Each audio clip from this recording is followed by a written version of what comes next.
Baik, bismillahirrohmanirrohim. Assalamualaikum warahmatullahi wabarakatuh. Hamdan wa syukron lillah, amma ba'du. Pertama-tama, marilah kita panjatkan puji dan syukur kepada Tuhan Yang Maha Esa, karena berkat rahmat-Nya kita dapat bertemu kembali dalam mata kuliah ekologi.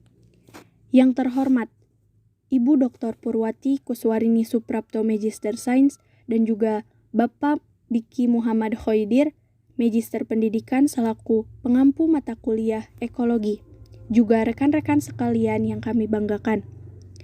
Insya Allah, dalam pertemuan kali ini, kami akan membahas mengenai struktur komunitas. Adapun untuk anggota kelompok dari kelompok 8, yaitu Lilis Nur Asiah dengan NPM 192154056, lalu ada Regina Safa Maura NPM 192154093, ada Sania Nur Fazilah dengan NPM 192154100, ada Resti Aulia Dewi dengan NPM 192154112, juga yang terakhir adalah Dania Nur Iskandar dengan NPM 192154114. Lalu, adapun materi pembahasan daripada struktur komunitas ini sendiri, yaitu 1. Konsep struktur komunitas, 2. Karakteristik dari struktur komunitas, dan yang ketiga, karakter komunitas, keempat, faktor-faktor yang memengaruhi struktur komunitas, dan yang terakhir adalah pola struktur komunitas. Masuk ke materi pertama, yaitu mengenai konsep struktur komunitas. Komunitas. Komunitas adalah semua populasi dari berbagai jenis organisme yang menempati suatu daerah tertentu. Di daerah tersebut, setiap populasi berinteraksi satu dengan lainnya. Misalnya, populasi rusa berinteraksi dengan populasi harimau di Pulau Sumatera, atau populasi ikan mas berinteraksi dengan populasi ikan mujair. Pada komunitas ini sendiri, komunitas memiliki derajat keterpaduan yang lebih kompleks bila dibandingkan dengan individu dan populasi. Dalam komunitas ini juga, semua organisme merupakan bagian dari komunitas dan antara komponennya saling berhubungan melalui keragaman interaksinya. Dengan memperhatikan keanekaragaman dalam komunitas, dapatlah diperoleh gambaran tentang kedewasaan organisasi komunitas tersebut. Komunitas dengan populasi ibarat makhluk dengan sistem organnya, tetapi dengan tingkat organisasi yang lebih tinggi, sehingga memiliki sifat yang khusus atau kelebihan yang tidak dimiliki oleh baik sistem organ maupun organisasi hidup lainnya. Perubahan komunitas yang sesuai dengan perubahan lingkungan yang terjadi akan berlangsung terus sampai pada suatu saat terjadi suatu komunitas padat sehingga timbulnya jenis tumbuhan atau hewan baru yang kecil sekali kemungkinannya. Namun, perubahan akan selalu terjadi. Oleh karena itu, komunitas padat yang stabil tidak mungkin dapat dicapai. Perubahan komunitas tidak hanya terjadi oleh timbulnya penghuni baru, tetapi juga hilangnya penghuni yang pertama. Sering terjadi, spesies tumbuhan dan hewan dijumpai berulang kali dalam berbagai komunitas dan menjalankan fungsi yang berbeda. Kombinasi antara habitat, tempat suatu spesies hidup, dengan fungsi spesies dalam habitat itu memberikan pengertian niche. Konsep niche ini penting karena selain dapat digunakan untuk meramal macam tumbuhan dan hewan yang dapat ditemukan dalam suatu komunitas, juga dipakai untuk menaksir kepadatan serta fungsinya pada suatu musim. Nah, kepadatan individu dalam suatu populasi langsung dapat dikaitkan dengan pengertian keanekaragaman. Istilah ini dapat diterapkan pada berbagai bentuk, sifat, dan ciri suatu komunitas. Misalnya, keanekaragaman di dalam spesies, keanekaragaman dalam pola penyebaran. Menurut Margalef, 1958 mengemukakan bahwa untuk menentukan keanekaragaman komunitas perlu dipelajari aspek keanekaragaman itu dalam organisasi komunitasnya. Misalnya, mengalokasikan individu populasinya ke dalam spesiesnya, menempatkan spesies tersebut ke dalam habitatnya, menentukan kepadatan relatif dalam habitat tersebut, dan menempatkan setiap individu ke dalam tiap habitatnya dan menentukan fungsinya. Dengan memperhatikan keanekaragaman dalam komunitas, dapat diperoleh gambaran tentang kedewasaan organisasi komunitas tersebut. Hal ini menunjukkan tingkat kedewasaannya sehingga keadaan lebih mantap.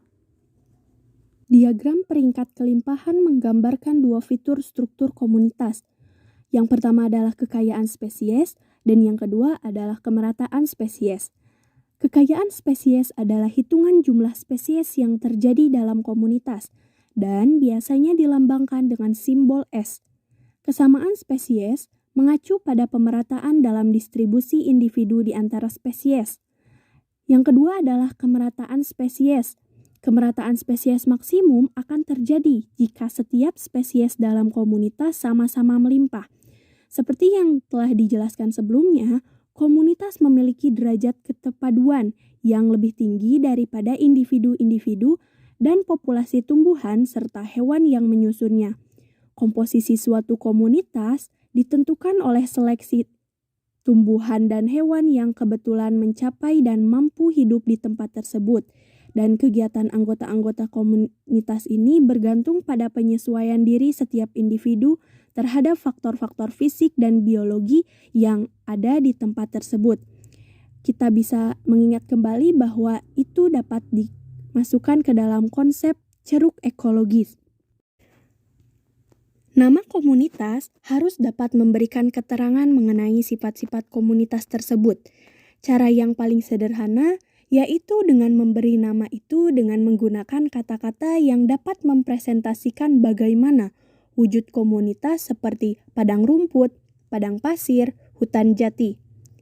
Lalu, cara yang paling baik untuk menamakan komunitas itu adalah dengan mengambil beberapa sifat yang jelas dan mantap, baik hidup maupun tidak. Ringkasnya, pemberian nama komunitas dapat berdasarkan 1. Bentuk atau struktur utama seperti jenis dominan, bentuk hidup atau indikator lainnya seperti hutan pinus, hutan agatis, hutan jati. Dapat juga berdasarkan sifat tumbuhan dominan seperti hutan sklerofil.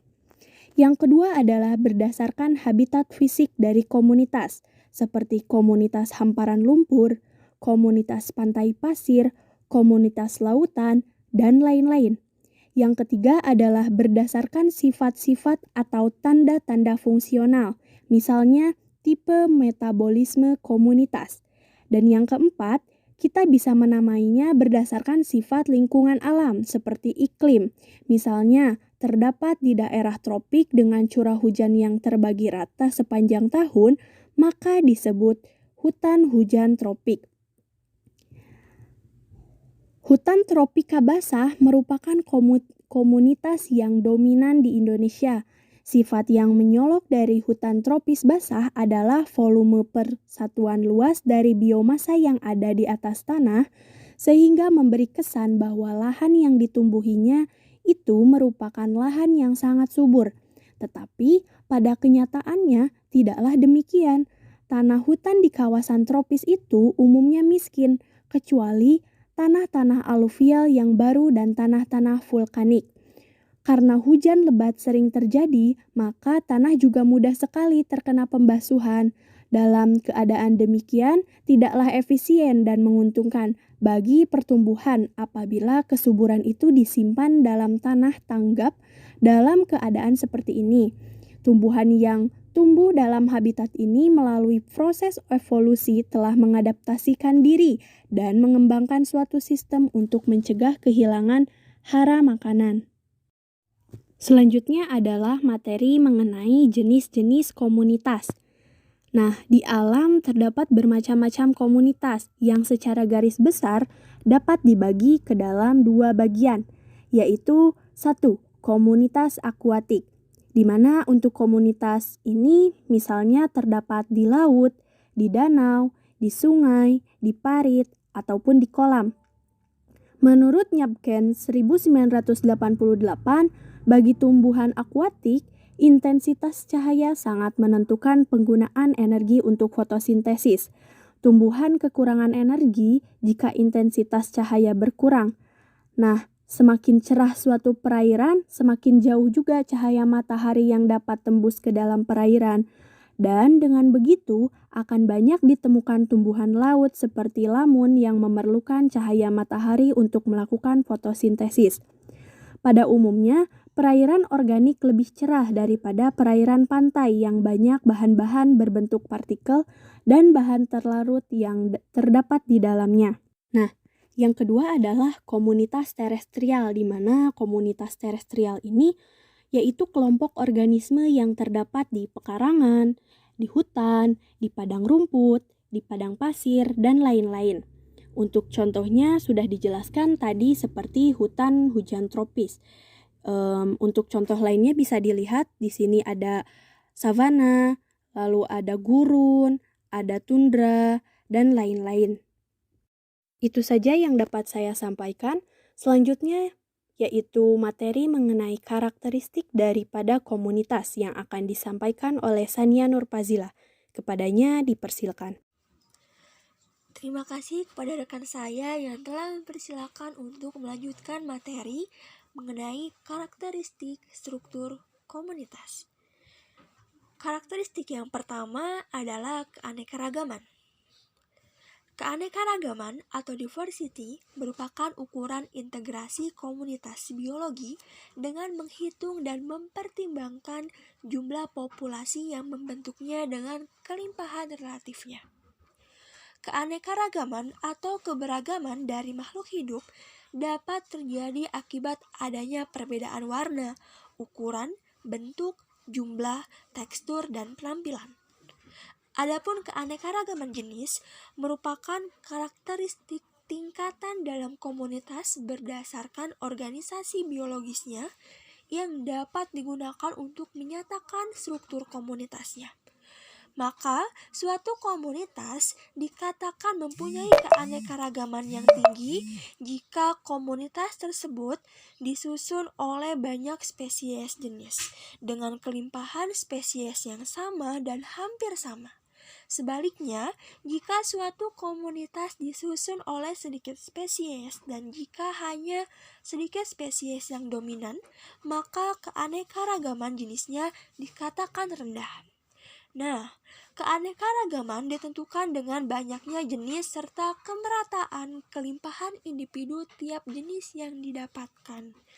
Semakin besar nilai suatu keanekaragaman, berarti semakin banyak jenis yang didapatkan, dan nilai ini sangat bergantung kepada nilai total dari individu masing-masing jenis.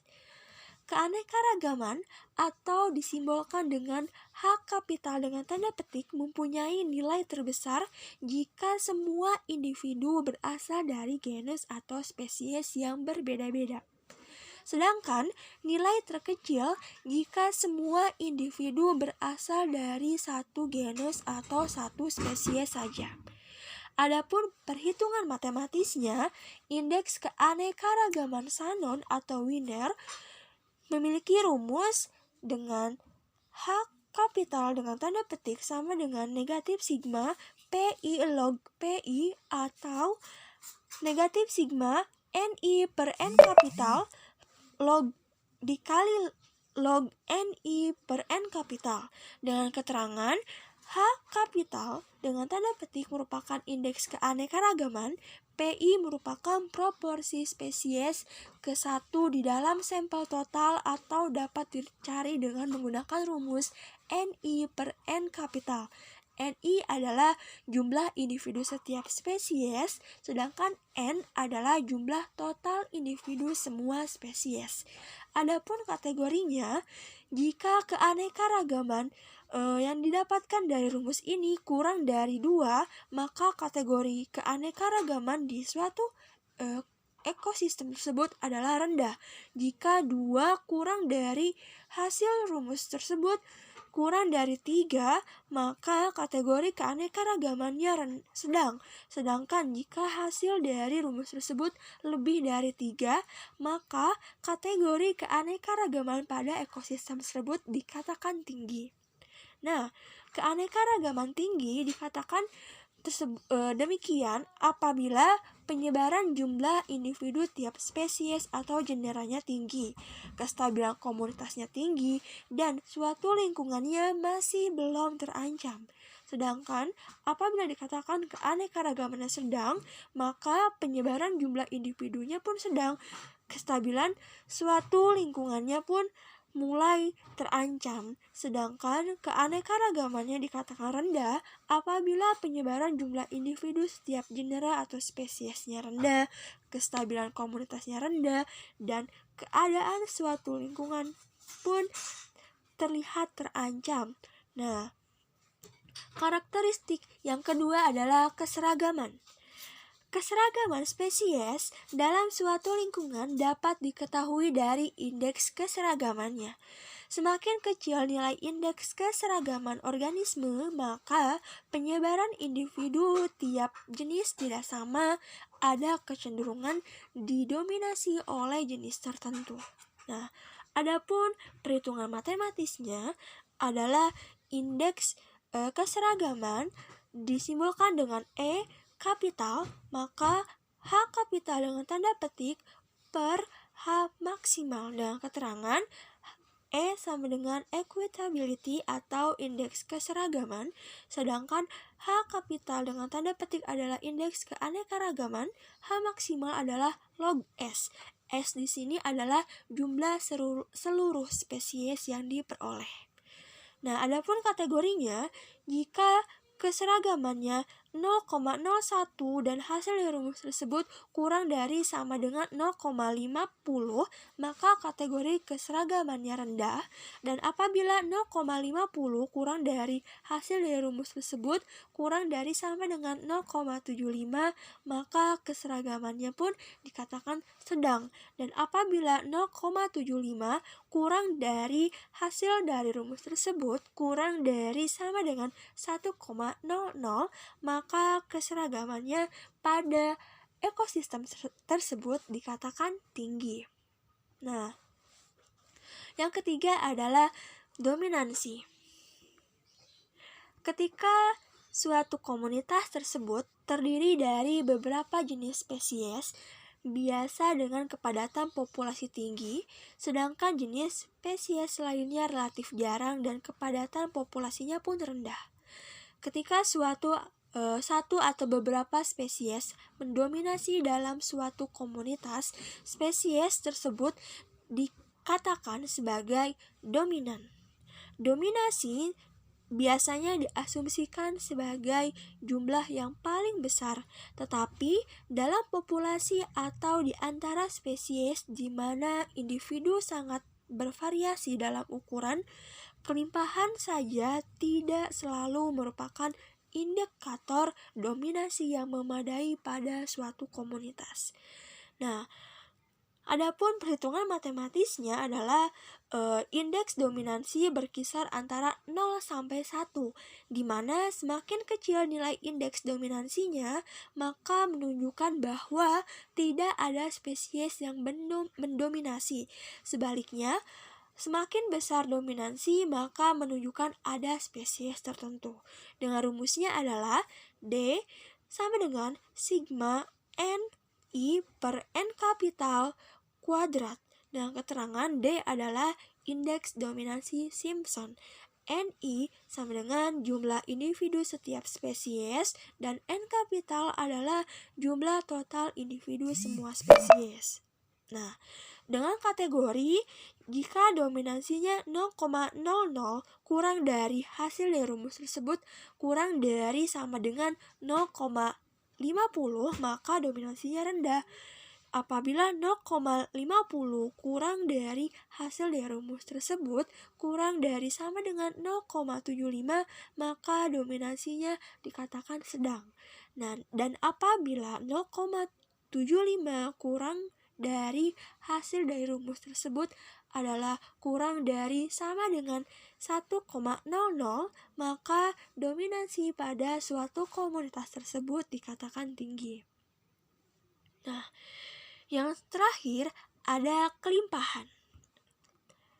Kelimpahan suatu organisme dalam suatu lingkungan dapat dinyatakan sebagai jumlah individu per satuan luas atau volume. Kelimpahan dirumuskan dengan K kapital sama dengan NI per A, dengan keterangan NI adalah jumlah setiap spesies dan A kapital adalah luas total lahan yang dijadikan sampling. Sedangkan untuk persentase kelimpahannya dirumuskan dengan NI per N kapital dikali 100%, dengan keterangan NI adalah jumlah individu setiap spesies dan N sama dengan jumlah total individu semua jenis. Nah, itu yang dapat saya sampaikan mengenai karakteristik struktur komunitas. Materi selanjutnya akan disampaikan oleh Resti Aulia Dewi. Kepadanya disilahkan. Baiklah, untuk selanjutnya itu akan membahas mengenai materi karakter komunitas. Nah, untuk karakter komunitas ini akan disampaikan oleh Resti Aulia Dewi. Baiklah, kita langsung saja membahas mengenai karakter komunitas. Nah, untuk karakter komunitas ini merupakan sifat-sifat yang dapat dimiliki oleh suatu komunitas. Karakter komunitas ini digolongkan ke dalam 3 golongan, yaitu yang pertama ada sifat kualitatif, kemudian yang kedua ada sifat kuantitatif, dan yang ketiga itu ada sifat sintesis.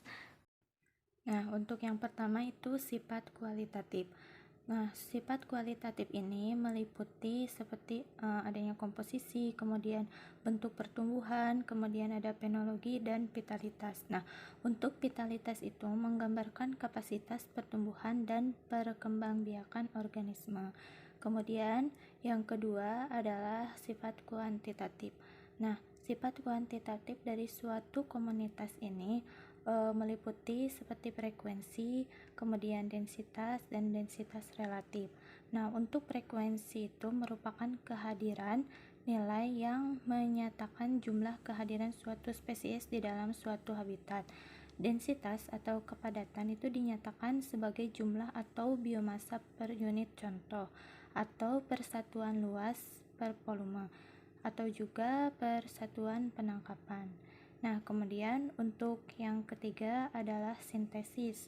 Nah, sintesis ini adalah proses perubahan dalam komunitas yang berlangsung menuju ke suatu arah yang berlangsung secara lambat, teratur, terarah, dan dapat diprediksi. Nah, sintesis ini dapat terjadi ketika suksesi terjadi sebagai akibat dari modifikasi lingkungan fisik dalam komunitasnya dan memerlukan waktu selama prosesnya. Proses ini berakhir dengan sebuah komunitas ataupun ekosistem yang disebut dengan klimaks. Dalam tingkat ini, komunitas sudah mengalami homeostasis atau keseimbangan yang sudah terjadi dalam suatu komunitas. Nah, untuk lebih jelasnya mengenai sifat kualitatif, sifat kuantitatif ini akan dijelaskan pada slide berikutnya. Nah, yang pertama itu ada karakter komunitas kualitatif. Nah, seperti yang telah tadi dijelaskan, untuk karakter komunitas kualitatif ini meliputi bentuk pertumbuhan, penologi, dan yang ketiga itu ada daya hidup atau vitalitas. Nah, untuk bentuk pertumbuhan itu adalah penggolongan makhluk hidup menurut bentuk pertumbuhannya. Misalnya tumbuhan. Penggolongan tumbuhan berdasarkan bentuk pertumbuhannya, habitat, ataupun karakteristik lainnya dapat dibedakan menjadi pohon, semak, perdu, herba, dan liana. Nah, sehingga ahli ekologi itu sering mengklasifikasikan dan memberi nama komunitas terestrial berdasarkan bentuk pertumbuhan tanaman yang dominan dan struktur fisik yang terkait seperti hutan, kemudian semak belukar, ataupun komunitas padang rumput. Nah, yang kedua adalah penologi. Penologi itu merupakan perwujudan spesies pada setiap tingkat dalam siklus hidupnya. bentuk dari tumbuhan berubah-ubah sesuai dengan umurnya, sehingga spesies yang sama dengan tingkat umur yang berbeda akan membentuk struktur komunitas yang berbeda pula. Nah, spesies yang berbeda pasti memiliki fenologi yang berbeda, sehingga keanekaragaman spesies dalam suatu komunitas akan menentukan struktur komunitas tersebut. Nah, yang ketiga itu adalah daya hidup atau vitalitas. Daya hidup atau vitalitas itu adalah tingkat keberhasilan organisme untuk hidup dan tumbuh normal, serta kemampuan untuk bereproduksi. Daya hidup akan menentukan setiap spesies organisme untuk memelihara kedudukannya dalam suatu komunitas. Nah, biasanya daya hidup ini akan terlihat dan akan terjadi ketika adanya perubahan dalam lingkungan. Contohnya seperti dengan adanya suksesi. Nah, untuk yang selanjutnya itu adalah karakter komunitas kuantitatif. Nah, karakter komunitas kuantitatif ini meliputi frekuensi dan densitas. Nah, untuk frekuensi ini merupakan besarnya intensitas ditemukannya spesies dalam pengamatan keberadaan organisme pada komunitas ataupun ekosistem. Nah, untuk yang kedua, yang termasuk ke dalam karakter komunitas kuantitatif adalah densitas atau kerapatan. Nah, densitas itu yaitu jumlah individu per satuan luas atau per unit volume. Dengan kata lain, densitas merupakan jumlah individu organisme per satuan ruang. Nah, untuk selanjutnya itu mengenai keanekaragaman spesies ditentukan oleh kekayaan dan kemerataan spesies. Ukuran kuantitatif paling sederhana dari struktur komunitas adalah indeks kekayaan spesies. Namun, kekayaan spesies tidak memperhitungkan perbedaan dalam kelimpahan relatif spesies dalam komunitas tersebut. Salah satu indeks keanekaragaman spesies yang paling sederhana dan paling banyak digunakan adalah indeks Simpson. Nah, indeks Simpson itu dilambangkan atau disimbolkan dengan D, itu mengukur probabilitas bahwa dua individu yang dipilih secara acak dari suatu sampel akan termasuk dalam spesies atau kategori yang sama. Nah, dengan perhitungan D sama dengan A pi 2. Nah, di mana pi itu merupakan proporsi dari total individu dalam komunitas yang diwakili oleh spesies atau kelimpahan relatif. Dan nilai D berkisar antara 0 dan 1. Jika tidak ada keanekaragaman, di mana hanya ada satu spesies, nilai D adalah 1. Nah, ketika kekayaan dan kemerataan spesies meningkat, nilainya mendekati 0. Karena semakin besar nilai D, maka semakin rendah keragamannya. D juga sering dikurangkan dari 1 menjadi indeks keragaman Simpson itu sama dengan 1 dikurangi D. Nah, untuk yang gambar grafik yang di sebelah kanan itu adalah menunjukkan pola dari keanekaragaman jenis ikan untuk dua sungai di Pulau Trinidad yang memberikan contoh dua komunitas dengan kekayaan spesies yang sama tetapi kemerataan yang berbeda.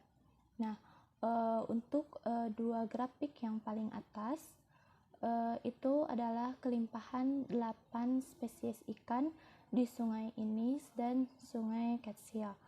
Nah, adapun grafik yang dua yang di bawah itu menunjukkan data yang sama disajikan dalam bentuk kurva. Kerataan yang lebih besar dari komunitas ikan Catskill terlihat dari kemiringan kurva yang lebih dangkal. Nah, kemudian spesies yang paling melimpah di komunitas Sungai Kecil itu menyumbang 28% dari total individu dibandingkan dengan 76% untuk sungai ini. Mungkin sekian yang dapat saya sampaikan. Untuk materi selanjutnya itu akan dibahas oleh pemateri berikutnya.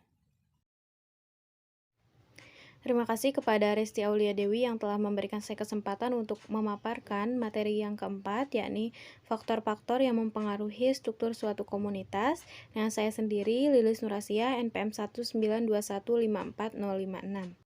Baik, langsung saja. Sebelumnya perlu kita ketahui bersama bahwasannya faktor-faktor yang mempengaruhi struktur komunitas ini nantinya dapat terspesialisasi menjadi pola-pola struktur komunitas itu sendiri yang akan dibahas pada materi selanjutnya.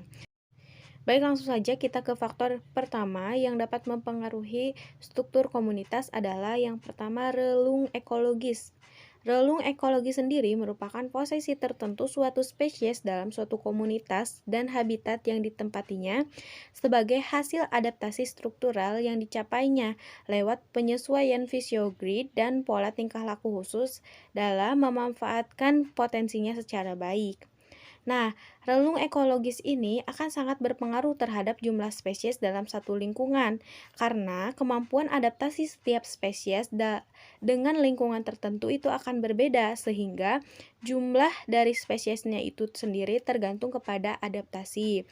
Nah, dengan adanya perbedaan kemampuan adaptasi dari setiap spesies akan mengakibatkan struktur komunitasnya sendiri itu berbeda pula dengan dari habitat satu dengan habitat lainnya. Faktor yang dapat mempengaruhi struktur komunitas selanjutnya adalah zonasi, di mana hubungan antara toleransi stres dari suatu spesies dan kemampuan kompetitifnya yang lebih kompleks di sepanjang gradien ketersediaan sumber daya, di mana sumber daya ini sendiri mencakup faktor sumber daya dan non-sumber daya seperti suhu, salinitas, atau kedalaman air.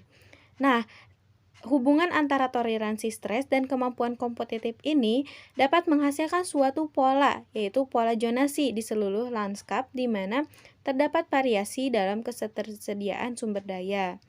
Nah, zonasi ini pula dapat mempengaruhi struktur dari suatu komunitas, di mana akan terjadi perbedaan struktur komunitas di berbagai zona.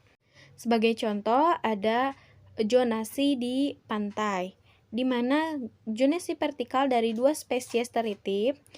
Kalau kita tahu teritip itu yang suka nempel di kerang, di batu-batuan sekitar pesisir atau laut pasang surut. Nah, teritip ini ada yang Tamatus, Sterratus, dan Balanus balanoides. Nah, dapat dilihat di gambar bahwa Tamalus stellatus mendominasi zona interradial atas. Nah, zona interradial atas dengan zona interradial bawah itu dipisahkan oleh garis putus-putus ya, teman-teman bisa dilihat. Nah, kemudian dari eksperimen ini menunjukkan bahwa Balanus balanoides dikeluarkan dari zona atas sebagai akibat ketidakmampuannya untuk beradaptasi atau mentolerir kekeringan ketika zona atas terbuka saat air surut. Namun sebaliknya, ketika Balanus balanoides ini secara eksperimental dihapus dari situs zona interradial atas, Tamalus stellatus mampu bertahan dan berkembang sehingga mendominasi bagian atas. Seperti itu. Jadi zonasi ini memang sangat menentukan keragaman spesies dan struktur komunitas di suatu tempat. Selanjutnya ada persebaran interaksi spesies. Seperti yang telah kita ketahui bersama di pertemuan sebelumnya, bahwa interaksi spesies merupakan hubungan timbal balik antar organisme, baik dari spesies yang sama maupun dari spesies yang berbeda. Nah, kemudian apa hubungannya interaksi spesies, persebaran interaksi spesies dengan struktur komunitas? Tentu sangat erat kaitannya karena dengan adanya interaksi spesies yang menyebar dapat menimbulkan keberagaman komposisi di suatu komunitas. Hal ini termasuk di dalamnya ada interaksi tidak langsung, di mana suatu spesies dapat mempengaruhi spesies lainnya meskipun mereka tidak berinteraksi secara langsung. Sehingga dengan adanya persebaran interaksi spesies ini sangat amat dapat mempengaruhi struktur komunitas di daerah tersebut. Nah, untuk persebaran interaksi spesies ini sendiri dapat digambarkan melalui jaring-jaring makanan seperti gambar di samping. Faktor keempat yang dapat mempengaruhi struktur komunitas adalah heterogenitas lingkungan, di mana kondisi lingkungan yang heterogen yang terdapat variasi spasial di dalam kondisi lingkungan di dalamnya dapat berfungsi untuk meningkatkan keanekaragaman dengan mendukung berbagai spesies. Struktur vegetasi tumbuhan memiliki pengaruh yang besar terhadap keanekaragaman kehidupan hewan dalam suatu komunitas. Nah, peningkatan struktur vegetasi tumbuhan berarti akan mengakibatkan sumber daya dan ruang hidup dalam keragaman habitat akan menjadi lebih besar, yang berarti akan terdapat banyak perbedaan struktur komunitas di komunitas yang satu dengan komunitas yang lain, tergantung kondisi yang heterogen tersebut. Faktor yang kelima adalah ketersediaan sumber daya. Seperti yang kita ketahui bersama bahwasannya sumber daya merupakan salah satu elemen yang paling penting dalam suatu kehidupan. Nah, ketersediaan sumber daya di suatu komunitas akan mengakibatkan ciri khas atau perbedaan dari struktur komunitas. Hal ini disebabkan dengan adanya perbedaan pemenuhan nutrisi, sehingga spesiesnya pun akan berbeda tergantung ketersediaan sumber daya pada suatu komunitas tertentu. Mungkin sekian yang dapat saya sampaikan. Selanjutnya akan ada materi mengenai pola struktur komunitas yang akan dibahas oleh Saudari Regina Syafa Maura. Kepadanya dipersilahkan.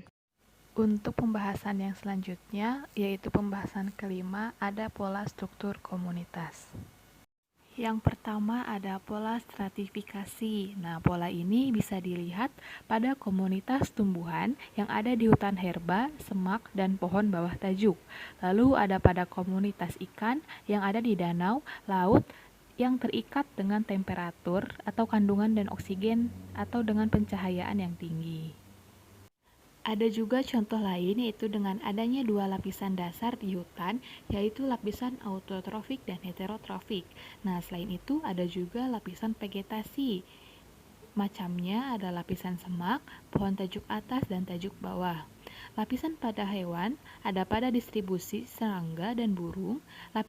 Lalu pada lapisan pada badan air ada eplimnion, thermoklin, dan hipolimnion. Juga ada stratifikasi pada ikan dan bentos. Selanjutnya ada pola zonasi atau pemisahan horizontal. Nah, untuk pola zonasi ini dibagi menjadi 3 bagian. Ada laut interdial atau pasang surut, litoral atau permukaan terbuka, dan abisal laut paling dalam. Pertama ada laut interdial atau pasang surut. Pantai interdial adalah zona di mana kehidupan laut yang sebenarnya dimulai. Nah, wilayah ini adalah zona di mana air laut bertemu dengan daratan. Zona ini juga disebut sebagai wilayah pasang surut. Saat pasang laut tertinggi, hanya akan ada beberapa spesies yang hidup seperti alga dan moluska. Di daerah ini juga ada berbagai jenis biota lain, seperti kepiting, bintang laut, dan ikan-ikan kecil. Di bagian bawah zona interdial, saat pasang surut terjadi, akan banyak invertebrata, rumput laut, dan ikan-ikan yang ditemukan. Yang kedua ada litoral atau permukaan terbuka. Hewan-hewan yang hidup di perairan dalam biasanya berwarna gelap serta memiliki mata yang indah dan peka serta mengeluarkan cahaya. Yang ketiga ada abisal atau laut terdalam. Zona ini merupakan wilayah perairan terdalam. Air di sini sangat dingin dengan tekanan hidrostatis yang tinggi. Kandungan oksigennya juga tinggi namun rendah kandungan nutrisi. Zona ini mendukung untuk tumbuh kembang berbagai spesies seperti invertebrata dan ikan. Dalam suatu penelitian tentang tumbuh-tumbuhan di pegunungan Siskiyou, di sebelah barat Laut California dan barat daya Oregon, ada seorang ekolog terkenal yang bernama Robert Whittaker dari Cornell University. Dia menjelaskan tentang perubahan struktur komunitas hutan di sepanjang ketinggian kemiringan dari dasar pegunungan ke puncak.